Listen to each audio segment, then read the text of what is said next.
You think you're just walking into a department store, but before you even start shopping, the building is already shaping your speed, your direction. And what you see first, that parking garage, that heavy door, that escalator, that maze-like layout, they don't feel connected. But together, they do one job: they guide how you move. Most people see these as separate features. A garage helps you park, a door marks the entrance. An escalator moves people up.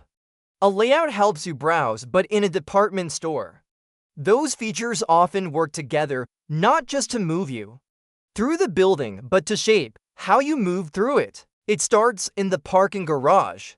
You'd think the goal is simple: get you in, get you parked, get you upstairs, but useful information often appears later than you expect right before. You need to act. That delay matters. It slows you down, it makes you look around, and it keeps your movement from feeling too direct.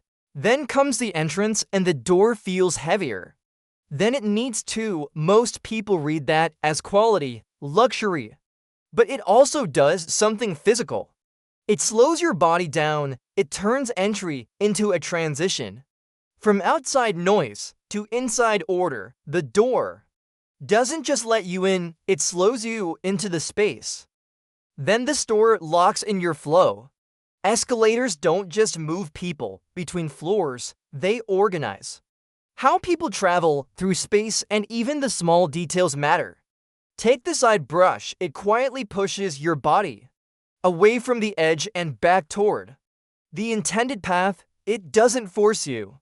It just makes one kind of movement more likely than another. And when you arrive, the store often decides what you see before you decide what to look for. The view at the top or bottom of an escalator is rarely neutral. Your first sightline is valuable. If the first thing you see is bright, rich, seasonal, or visually strong, that first impression shapes the rest of your movement. Attention is part of circulation, and once you're inside, the route itself often stops being direct.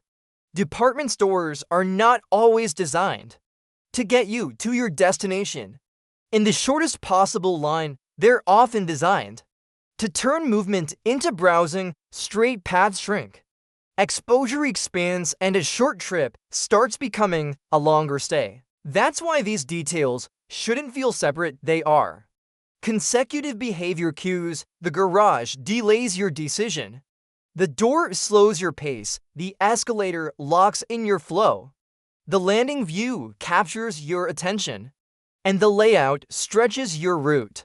Different objects, same job. The building is quietly shaping how you move through it. Most people think department stores are designed to be easy to use, and of course, they are. But that's not the whole story. They are also designed to make certain kinds of movement more likely, slower, more guided, more exposed, and more prolonged. They don't need to force behavior. They just make some behaviors feel more natural than others. So no, that parking garage, that heavy door, that escalator, and that layout weren't random features. They were parts of the same system. And once you see that, department stores stop feeling passive, they start feeling choreographed. Nothing is random. Subscribe for more.